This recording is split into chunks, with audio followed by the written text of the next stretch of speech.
Hey everybody! It's time once again for another Figuarts review. And this time, it's a doozy. In the past couple of reviews, I've mentioned the unofficial Sentai Akibarangers. Yes, that's their full name. And I'm focusing on none other than that 3-member team. Does an official product of an unofficial Sentai keep the bar as high as other figures? Let's find out.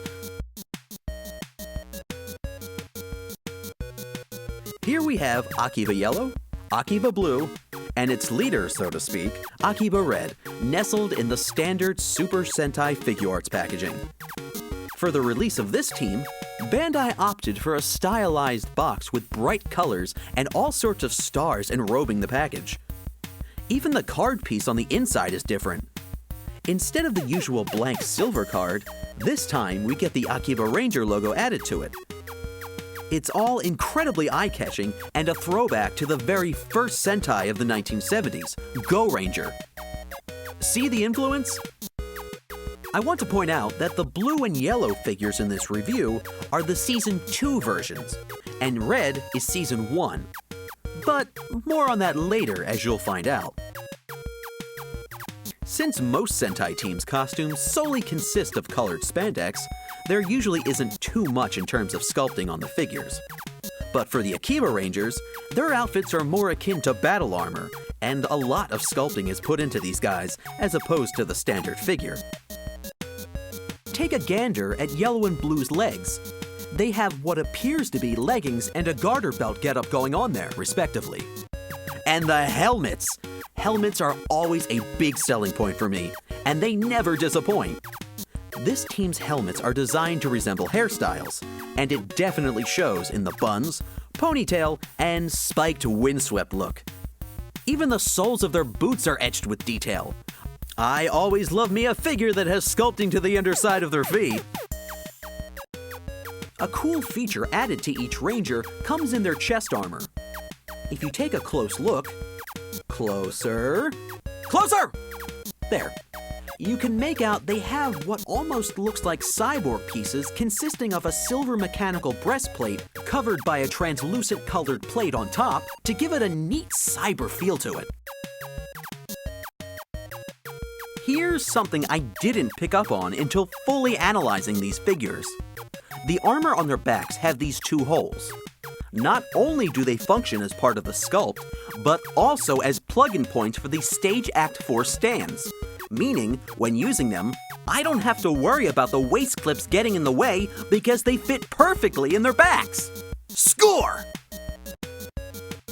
Each Ranger's costume includes a scarf which dangles from their shoulders. Just another in the countless number of references to other Sentai series.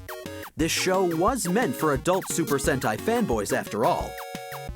All 3 figures come with 2 interchangeable scarves.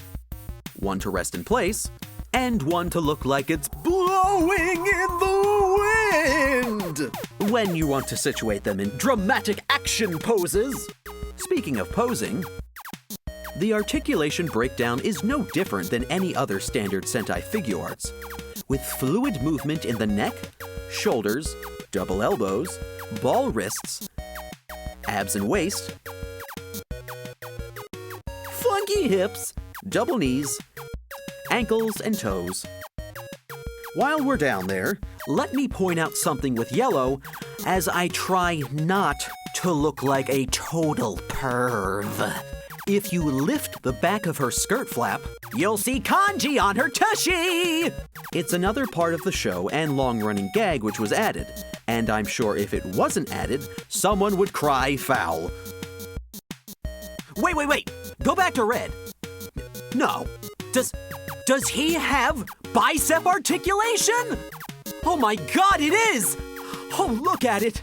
Marvel in it! Be amazed by it! Because my other figures sure don't have it. Oh, and as it turns out, Yellow's buns are posable as well. Cool. The trio wouldn't be complete without accessories, right? Between all 3 of them, there are a bunch. True to form, there are a lot of hands included, all of which enable you to reenact character-oriented poses. Take Akiba Yellow, the bubbly cosplay addict. Her hands help exude that personality.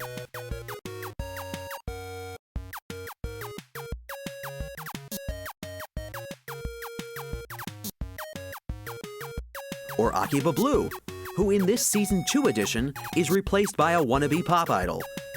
The hands she comes with give her the ability to make all of those idol gestures many of us outside of Japan just don't quite understand. And Akiba Red, the spastic Super Sentai aficionado, comes with a pair to let him make the large, sweeping, heroic movements he's so hung up on.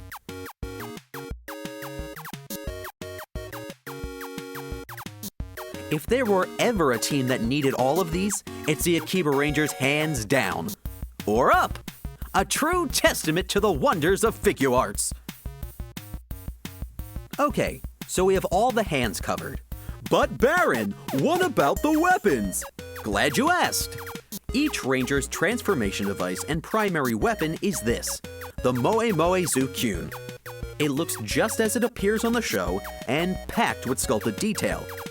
Though not heavy on color, it is painted in a nice-looking navy blue gunmetal with hints of gold.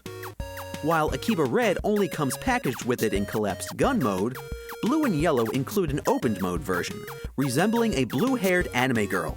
Long story, which when shaken up and down, like that, transforms them into the Akibarangers. It's an impressive little piece, and a shame the first version of Red didn't include one.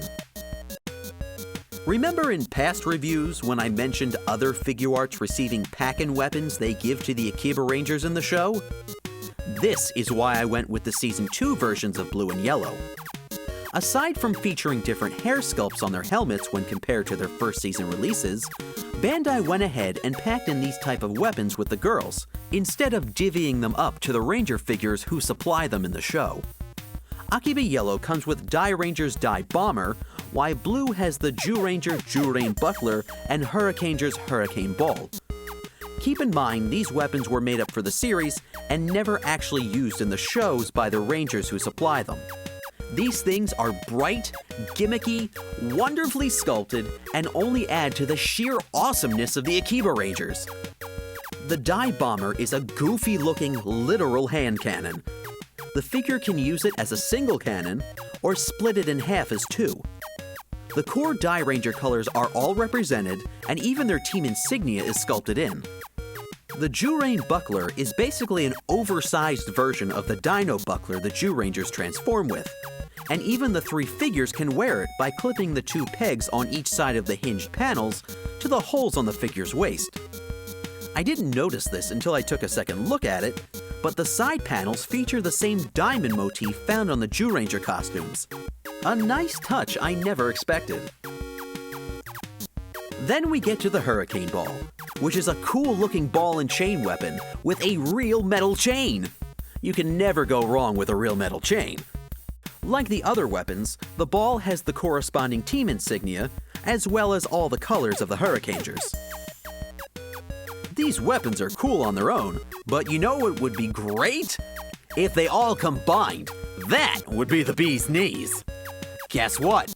They do! Like any good Super Sentai series with gimmicky weapons, they all join together to form a giant super weapon. In this case, the Dai Sorita Bazooka. So, to create this behemoth, first we have to detach the chain from the Hurricane Ball. With that out of the way, let's start plugging!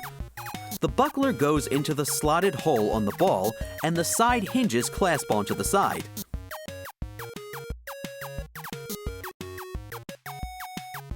Then the combined ball and buckler attach to the peg formed from the two bomber pieces together, and the chain we pulled apart earlier goes into the holes on the back of the Die Bomber.